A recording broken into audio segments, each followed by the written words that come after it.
नमस्कार दोस्तों, Bodhi lights YouTube channel में आपका दिल से स्वागत है। आज की कहानी कुछ ऐसी है जो आपके सोचने का तरीका हमेशा के लिए बदल देगी। ये कहानी एक विधवा माँ और एक बेटा का है जो अपने माँ से हमेशा कहता है कि मैं ही गरीब क्यों हूं, और गरीबी का कारण जानने के लिए भगवान के पास जाते हैं। ये कहानी बहुत ही प्रेरणादायक और मनोरंजन होने वाली है। कहानी शुरू करने से पहले मैं आप सभी लोगों से हाथ जोड़कर एक निवेदन करना चाहता हूं। अगर आपको कहानी अच्छी लगे तो वीडियो को लाइक जरूर कर देना। आइए कहानी शुरू करते हैं। बहुत समय पहले की बात है। एक नगर में एक हरिश्चंद्र नाम का व्यक्ति रहता था। उसका नाम हरिश्चंद्र था। हरिश्चंद्र की शादी रूपा नाम की लड़की से संपन्न हो जाता है, और जैसे ही उसका विवाह होता है और विवाह होने के कुछ दिन तक तो सब कुछ ठीक चलता था। रूपा नाम की लड़की देर रात मेहनत करती थी, अपने पति की सेवा करती थी, हर प्रकार से अपने जीवन को जीने की कोशिश करती थी। उसके घर में धन तो नहीं था, लेकिन उसके मन में अपने पति के लिए बेशुमार प्यार था। वह बड़ी दयावान थी, लेकिन कहते हैं ना, जो दयावान होते हैं, जो लोग स्वभाव के अच्छे होते हैं, ईश्वर उन्हें दुख भी अधिक देता है। इधर उस रूपा नाम की लड़की, जिसकी शादी अभी कुछ महीने पहले हुई थी, उसके विवाह को अब भी पूरा साल भी नहीं हुआ था। इधर उसका पति हरिश्चंद्र इस दुनिया को छोड़कर चला जाता है और वह विधवा हो जाती है।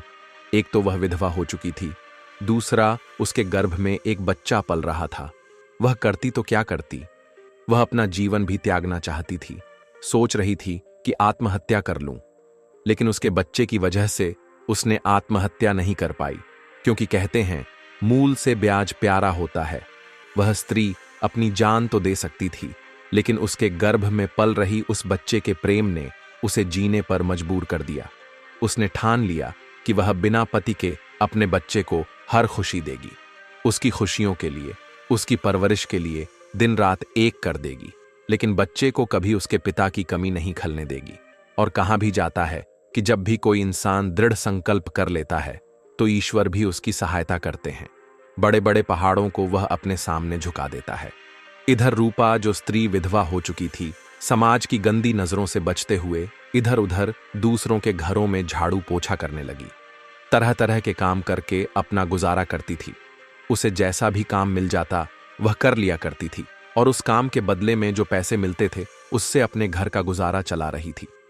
धीरे धीरे कुछ महीने बीत जाते हैं तो उसकी कोख से एक पुत्र प्राप्त होता है, यानी कि एक बेटे का जन्म होता है। रूपा अपने बच्चे को देखकर उसका नाम रखती हैं किशोर, और रूपा अपने बेटे से कहती हैं कि बेटा, तेरा भाग्य तो पहले ही बिगड़ चुका है, मेरा भाग्य भी पहले से खराब है, और तेरा भाग्य भी मेरी वजह से खराब हो गया है। रूपा ने अपने बेटे का नाम किशोर रखा। किशोर धीरे धीरे बड़ा होने लगा। इधर वह रूपा नाम की विधवा दिन रात मेहनत मजदूरी करके अपने बच्चे को खिलाती पिलाती थी, उसे अच्छे कपड़े लते पहनाती थी, यानी कि उसे कभी भी अपने बाप की कमी महसूस नहीं होने देती थी।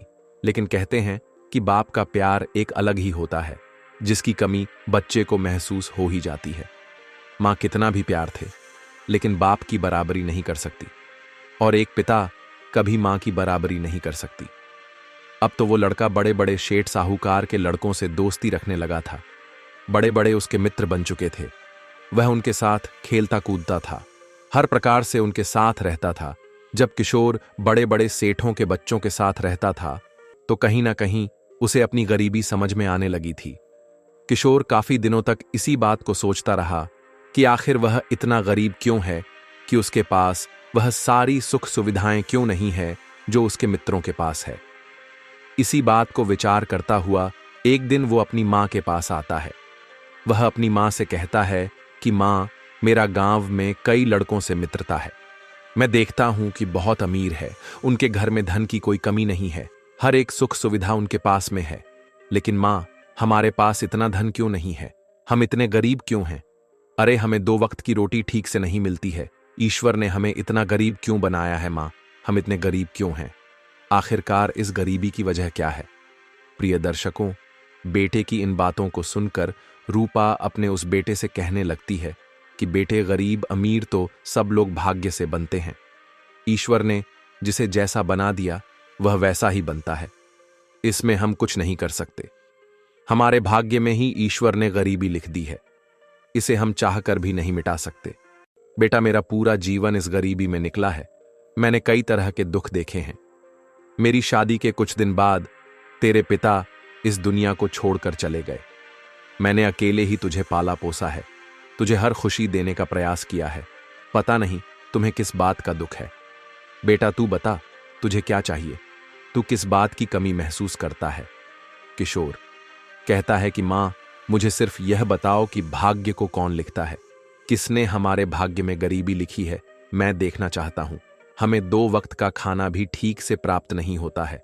और नगर में देखो, लोग कितने अमीर हैं, कितनी सुख सुविधाएं उनके पास हैं। आखिर हमने ऐसा क्या किया जिसने हमारे भाग्य में इतनी गरीबी लिख दी है? तब रूपा कहती है, बेटा, ईश्वर ने जो लिखा है भाग्य को सोच समझ कर ही लिखा होगा। तुम इन सब बातों में मत पढ़ो, तुम अपना काम करो, तुम अपनी पढ़ाई पर ध्यान दो। तब किशोर कहता है, नहीं मां, मैं ईश्वर से मिलना चाहता हूं। वह कहां मिलेंगे?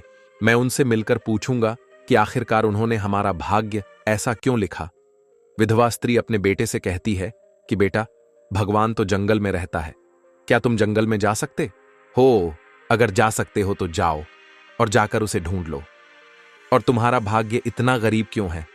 उनसे अपना सारे सवालों के जवाब पूछ लो।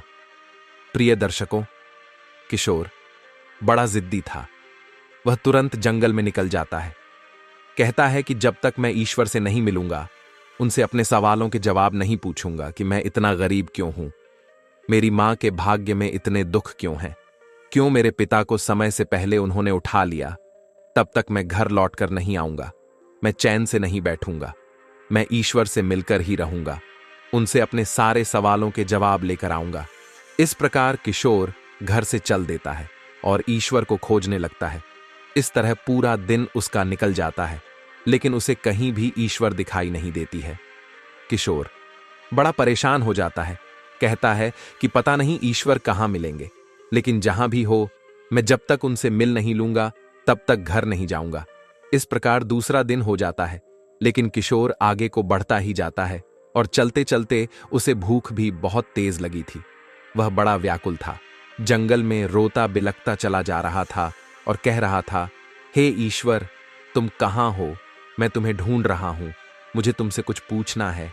ऐसी आवाजें मुंह से निकालता हुआ वह रोता हुआ आगे को बढ़ता जा रहा था।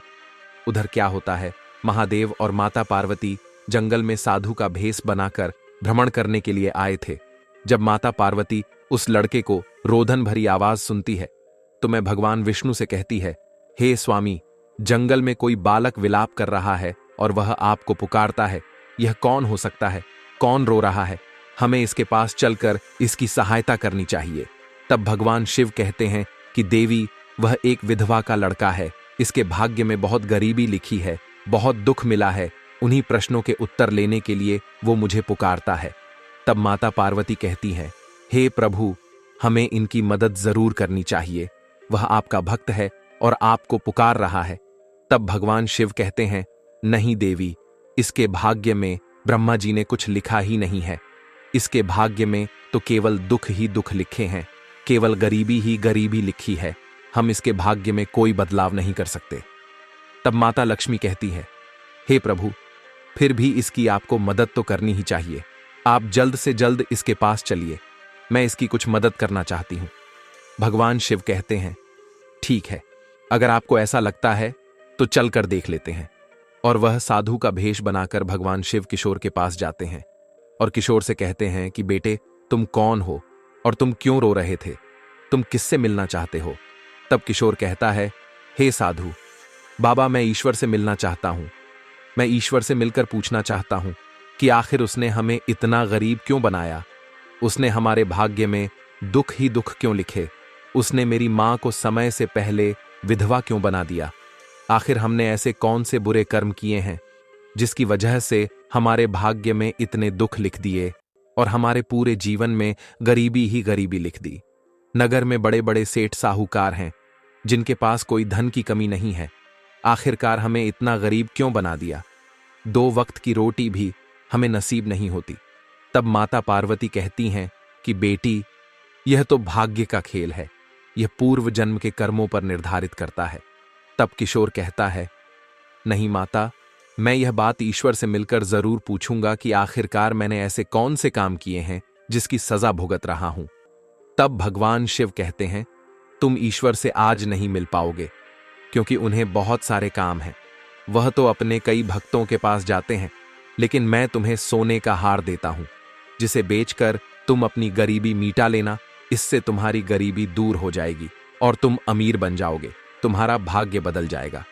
किशोर सोने के हार को देखता है तो खुश हो जाता है, कहता है, यह तो बहुत अच्छा हुआ, इससे तो हमारे भाग्य में कुछ बदलाव जरूर आएगा। किशोर उस हार को लेकर घर की ओर चल देता है, साधु बाबा को प्रणाम करता है और अपने घर को लौटने लगता है। रास्ते में चलते चलते किशोर सोचता है कि जब मां हार देखेगी तो वह बड़ी खुश हो जाएगी, इससे हमारी गरीबी मिट जाएगी, हम भी अच्छे कपड़े पहनेंगे, हम भी अच्छा भोजन करेंगे और इससे कुछ पैसों से हम अपना व्यापार करेंगे। ऐसे कई तरह के विचार अपने मन में करता हुआ किशोर घर की ओर बढ़ता जा रहा था।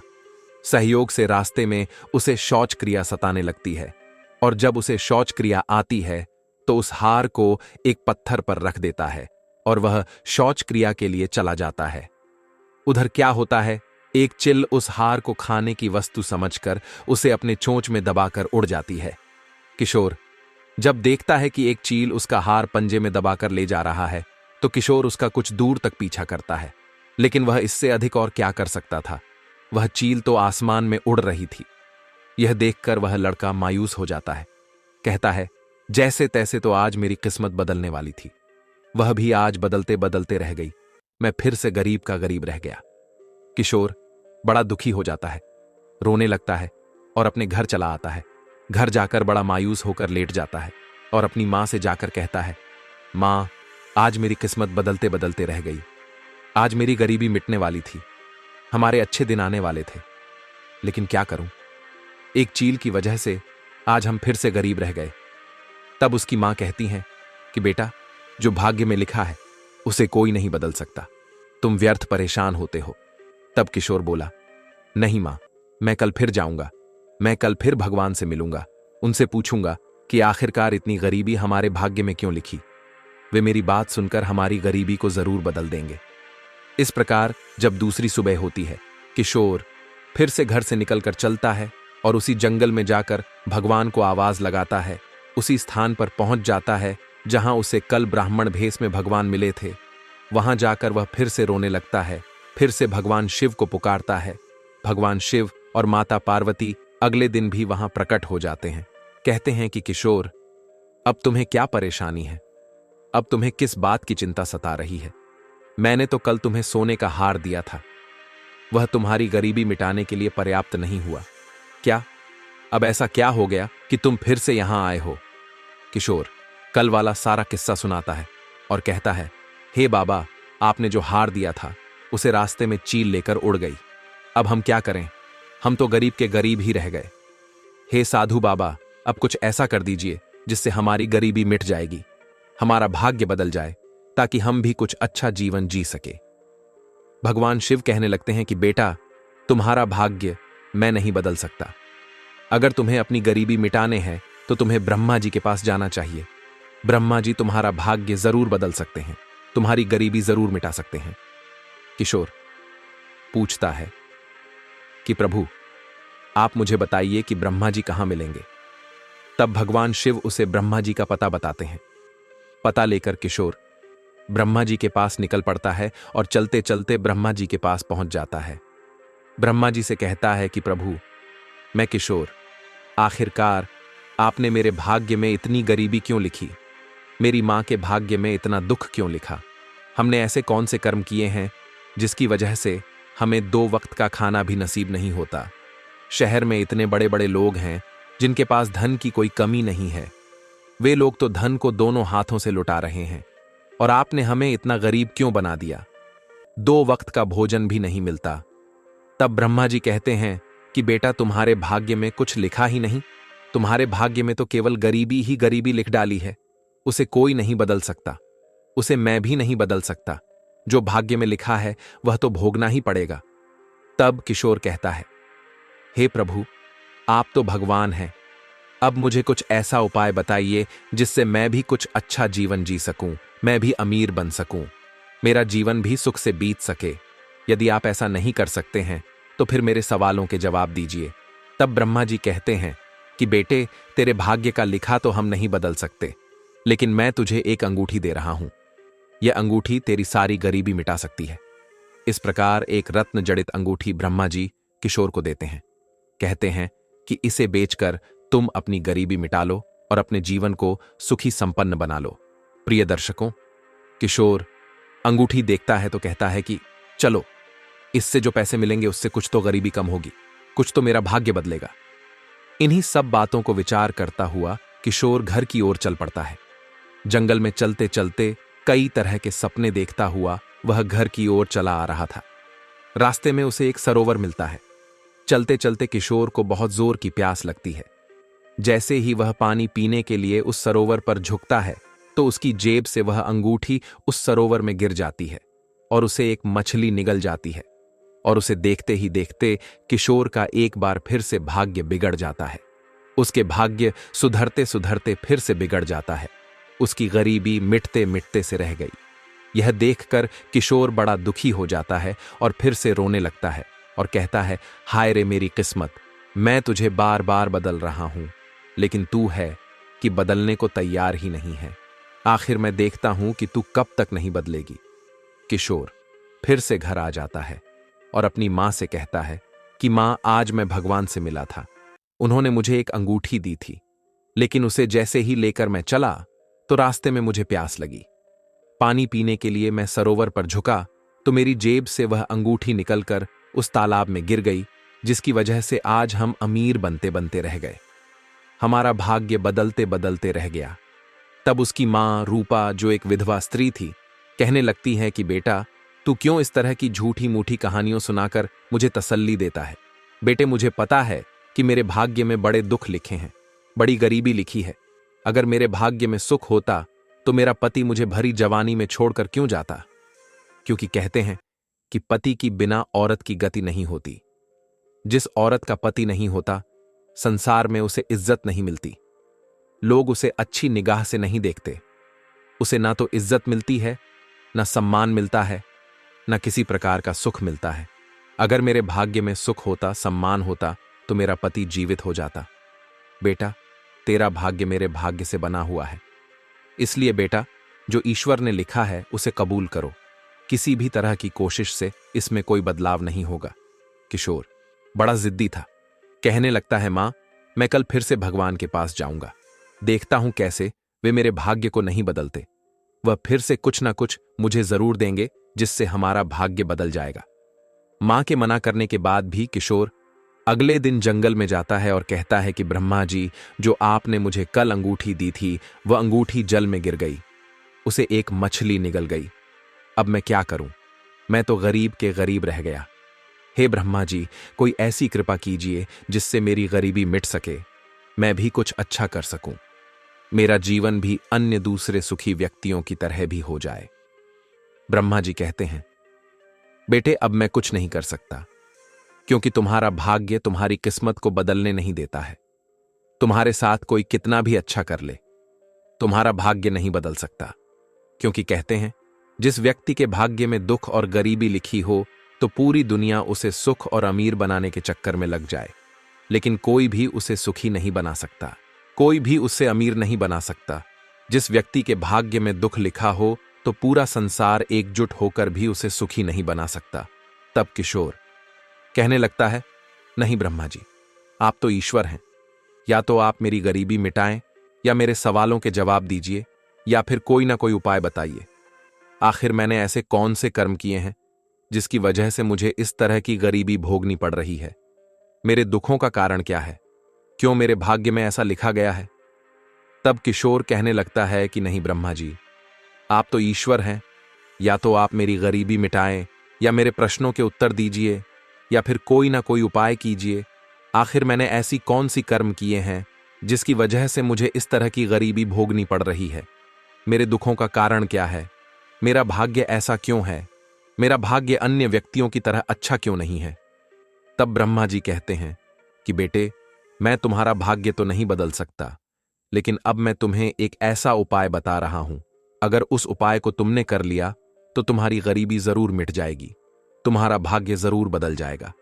तब किशोर कहता है, प्रभु, आप मुझे वह उपाय शीघ्र बताइए। मैं हर एक उपाय कर लूंगा जो मेरे भाग्य को बदल सके, जो मेरी गरीबी मिटा सके, मेरे दुखों को मिटा सके। तब ब्रह्मा जी कहते हैं कि किशोर, तुम अब शंकर जी के मंदिर में जाओ और उनके मंदिर में दिन भर उनके दरवाजे की चौखट पर टिके बैठे रहना, उनका दीदार करते रहना और शाम को फिर अपने घर लौट जाना। लेकिन तुम उनसे कुछ मांगना मत। दिन भर उनका दीदार करो, उनके दर्शन करो, लेकिन कुछ मांगना मत, क्योंकि भगवान शिव शंकर के द्वार पर भाग्य की देवी झाड़ू लगाने के लिए आती है। वही तुम्हारा भाग्य बदल सकती है। हो सकता है भगवान शिव की कृपा तुम पर हो जाए तो वह तुम्हारा भाग्य बदल दे। तब किशोर कहता है, ठीक है प्रभु, मैं ऐसा ही करूंगा। अब तो प्रिय दर्शकों, किशोर वहां से चल देता है और नगर से कुछ दूर भगवान शंकर का एक मंदिर बना हुआ था। वह सुबह को उठता है, स्नान ध्यान करता है और उस मंदिर पर पहुंच जाता है। मंदिर के द्वार पर बैठकर भगवान शिव की मूर्ति का दीदार करता रहता है, लेकिन मांगता कुछ नहीं है। पूरा दिन ऐसे ही बीत जाता है। इस तरह से जब शाम हो जाती है तो वह अपने घर को चला आता है। उधर उसकी मां पूछती है कि बेटा, तू कहाँ जाता है और इतनी शाम को कहाँ से आता है? आखिरकार तू करता क्या है? तो किशोर कहता है कि मां, मैं अपना भाग्य बदल रहा हूं।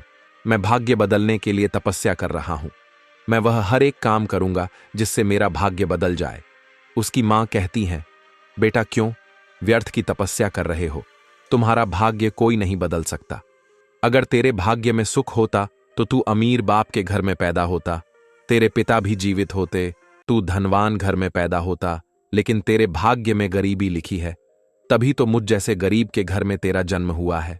तब किशोर कहता है, नहीं मां, अगर व्यक्ति चाहे तो कुछ भी कर सकता है। मैं भी अपनी गरीबी को अमीरी में बदल दूंगा।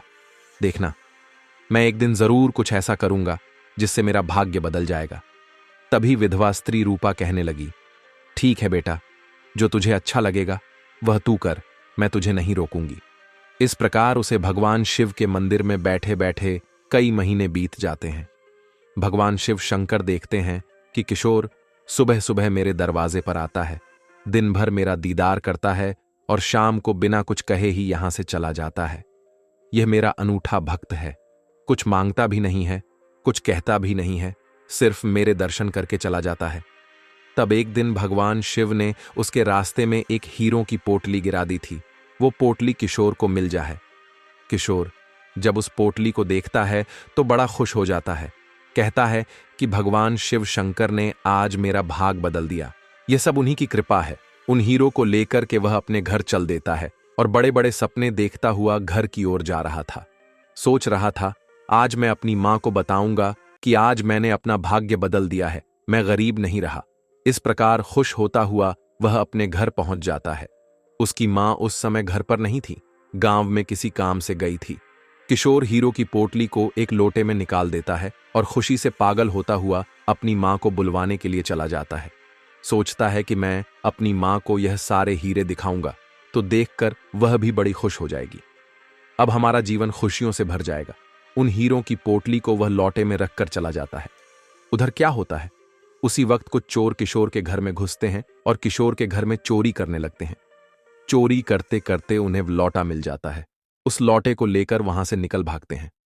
किशोर अपनी मां को बुलाकर आता है। कहता है, मां देखो, आज मुझे हीरो से भरा हुआ एक लोटा मिला है। उसकी मां कहती है कि बेटा, मुझे तुझ पर भरोसा नहीं है, तू मुझे दिखाएगा, तभी मैं यकीन करूंगी घर जाकर। किशोर उस लौटे को खोजता है। काफी खोजने के बाद भी वह लौटा नहीं मिलता है। कहने लगा, मां, मैंने अभी अभी तो लौटा यहां रखा था, पता नहीं कहां गायब हो गया। तब उसकी मां कहती हैं, बेटे, मनगढ़ंत कहानियों बनाना बंद कर दो। मुझे पता है कि हमारा भाग्य बड़ा गरीब है, हमारी किस्मत बड़ी खराब है, ये बदल नहीं सकती। किशोर कहता है, नहीं मां, मैं झूठ नहीं बोल रहा हूं। आज मैंने यहां पर हीरों से भरा हुआ एक लोटा रखा था, पता नहीं वह कहां गायब हो गया। तब उसकी मां कहती हैं कि बेटे, मैं तुझसे बार बार कह रही हूं कि हमारा भाग्य नहीं बदल सकता, चाहे लाख कोशिश कर लो। जब किस्मत में कुछ नहीं लिखा है तो फिर कुछ नहीं होगा। हमारे भाग्य में सुख का एक पल भी नसीब नहीं है। बेटे, अगर मेरे भाग्य में सुख होता तो क्या मैं जवानी में ही विधवा हो जाता? दुनिया की कोई औरत को पति के बिना सुख नहीं दे सकता। जिस स्त्री का पति जवानी में छोड़कर चला गया, उसके घर में हर प्रकार की सुख सुविधा होते हुए भी वह बहुत बड़े दुखों को झेलती है। बेटे, मेरा भाग्य बड़ा खोटा है। किशोर कहता है कि मां, मैं फिर से भगवान के पास जाऊंगा। मैं फिर से उनसे कुछ ना कुछ ऐसा उपाय पूछूंगा जिससे हमारी गरीबी मिट जाए। मां, तू देख लेना, एक दिन हमारा भाग्य जरूर बदलेगा। किशोर फिर से भगवान शिव के मंदिर में जाता है और बाहर जाकर के वह पूरे दिन दरवाजे पर बैठा रहता है। शिव शंकर की मूर्ति के दर्शन करता रहता है, लेकिन उनसे मांगता कुछ नहीं है। इस प्रकार शाम हो जाती है तो अपने घर चला आता है। धीरे धीरे जब कई महीने बीत जाते हैं तो शिव शंकर माता पार्वती से कहते हैं कि देवी, इस किशोर का भाग्य बड़ा ही गरीब है। मैंने श्री विष्णु ने और ब्रह्मा जी ने मिलकर इसके भाग्य को बदलना चाहा, लेकिन इसका भाग्य नहीं बदल पाया, क्योंकि इसके भाग्य में गरीबी लिखी हुई है। तब बाबा महादेव भाग्य के देवी से कहते हैं, हे भाग्य देवी, इस लड़के की और इसकी मां के भाग्य में तुमने बहुत गरीबी लिखी है। इसके भाग्य बदलने के लिए मैंने और विष्णु ने, ब्रह्मा जी ने बहुत कोशिश की, लेकिन हर बार इसका भाग्य खोटा आड़े आ जाता है। मैं तुम्हें आदेश देता हूं कि जाओ, तुम इसका भाग्य बदल दो। इसका भाग्य बदलकर इसकी गरीबी मिटा दो। इसके जीवन को सुखपूर्वक बना दो, क्योंकि यह मेरा बड़ा भोला भक्त है। मेरे दरवाजे पर आता है, रोज मेरे दर्शन करता है, पूरे दिन बैठा रहता है, मगर मुझसे कुछ भी नहीं मांगता। क्योंकि हमारे दरवाजे पर कोई भी क्षण भर के लिए भी आता है तो इतना मांग लेता है कि उसके साथ पीढ़ियों तक उसे मांगने की जरूरत नहीं पड़ती। लेकिन हे भाग्य की देवी, यह कई महीनों से हमारे द्वार पर रो रो कर बैठता है, लेकिन मांगता कुछ नहीं है और ना कुछ कहता है। जो मांगने वाले को मिलता है उससे कहीं अधिक बिना मांगने वाले को मिलना चाहिए। इसलिए हे भाग्य की देवी, मेरे आदेश से इसके भाग्य में तुम कुछ अच्छा कर दो। इससे इसकी गरीबी मिट जाएगी, इसके दुख दूर हो जाए। तब भाग्य की देवी कहती हैं, प्रभु, मैं इसका भाग्य कैसे बदल सकती हूं? भाग्य माता ने इसके भाग्य में कुछ लिखा ही नहीं है। तब भगवान शिव कहते हैं, नहीं देवी, यह मेरा आदेश है। तुम्हें इसका भाग्य बदलना ही होगा। मेरा आदेश तुम्हें मानना ही पड़ेगा। प्रिय दर्शकों, तब भाग्य की देवी भगवान शिव के आदेश अनुसार उनकी मंदिर के दरवाजे पर जाकर झाड़ लगाती है और उसी जगह पर एक सोने का सिक्का गिरा देती है। वह सिक्का किशोर को मिल जाता है। किशोर जब सोने के सिक्कों को देखता है तो कहता है कि एक बार फिर से भगवान शिव ने उस पर कृपा की है। चलो, इस सिक्के से उसकी गरीबी कुछ तो कम हो जाएगी। अब उस सिक्के को हाथ में लेकर के किशोर चल देता है। सोचने लगा कि आज इस सिक्के को वह कहीं नहीं रखेगा। आज वह कोई गलती नहीं करेगा जिससे उसकी मां उसे झूठा समझे। आज वह इस सिक्के को अपने हाथ में ही पकड़कर रखेगा और मां को दिखाएगा।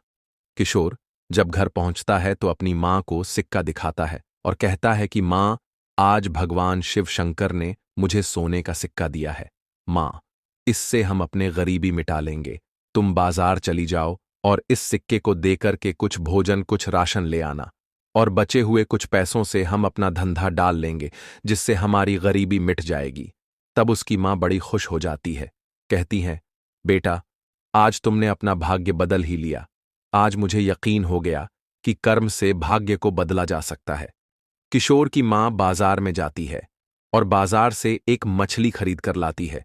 सोचती है कि आज भोजन में मछली को बनाएगी और अपने बेटे को खिलाएगी, क्योंकि गरीब लोगों को ऐसा भोजन कभी प्राप्त नहीं होता।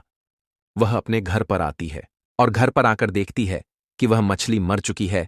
तब वह उस मछली को काटती है और जैसे ही उसके पेट को चीरती है तो देखती है कि उसके पेट में एक रतन जड़ित अंगूठी दिखाई पड़ती है। वो अपने बेटे किशोर को दिखाती है। कहती है, बेटे, इस मछली के पेट में यह रतन जड़ित अंगूठी मिली है। किशोर जब अंगूठी को देखता है तो पहचान जाता है एकदम से। वह कहता है, मां मां, यह वही अंगूठी है जो ब्रह्मा जी ने उसे दी थी। मां, अब हमारा भाग्य बदल चुका है। अब सब कुछ अच्छा होने वाला है। उस अंगूठी को पाकर किशोर बड़ा खुश हो जाता है।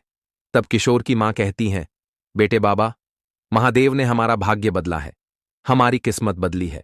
चलो, अब हम गरीब और भूखे भिखारियों को भोजन कराएंगे, ब्राह्मणों को भोजन कराएंगे, जिससे कुछ लोगों की हमें दुआ मिले और हमारा भाग्य बदल जाए। क्योंकि कहते हैं कि धर्म करने से धन कम नहीं होती। धर्म की जड़ें पाताल तक जाती है और भूखे को भोजन खिलाना सबसे बड़ा धर्म होता है, सबसे बड़ा दान होता है। इन्हीं सब बातों को सोचते हुए बाजार जाते हैं। बाजार से बहुत सारे चावल और कई तरह की सामग्री भोजन लेकर आते हैं। फिर अपने बेटे किशोर से कहती है कि बेटी चलो अब जंगल में चलती है, क्योंकि भोजन बनाने के लिए कुछ लकड़ियों की जरूरत पड़ेगी। किशोर अपनी मां के साथ जंगल में चल देता है। जंगल में जाकर किशोर एक पेड़ पर चढ़ जाता है, जिस पर कोई सूखी लकड़ियां लगी हुई थीं। तो उस पेड़ पर जाकर जब वह देखता है तो उसने देखा कि उस पेड़ पर एक चील का घोंसला बना हुआ है और उसी घोंसले में वो हार रखा हुआ है, जो हार उसे भगवान शिव ने दिया था। किशोर उस हार को उठा लेता है। हार को देखते ही वह बड़ा खुश हो जाता है। लकड़ियों को काट करके जब वह नीचे आता है तो अपनी मां से कहता है, मां, ये देखो, ये वही हार है जिसे एक महात्मा जी ने मुझे दिया था। इस हार को चील लेकर उड़ गई थी, क्योंकि मैंने आपसे कहा था कि आज मेरा हार एक चील लेकर उड़ गई है। मुझे यह हार एक संत ने दिया था। उसकी मां कहती हैं, बेटे, मैंने तुझ पर यकीन नहीं किया, किंतु तू सच बोल रहा था। आज मुझे भरोसा हो गया है।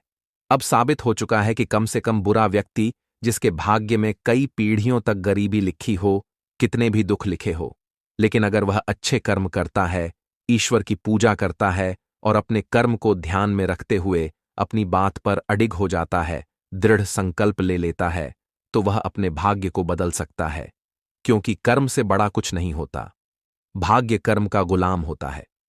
इस प्रकार किशोर और वो स्त्री अपने घर जाते हैं।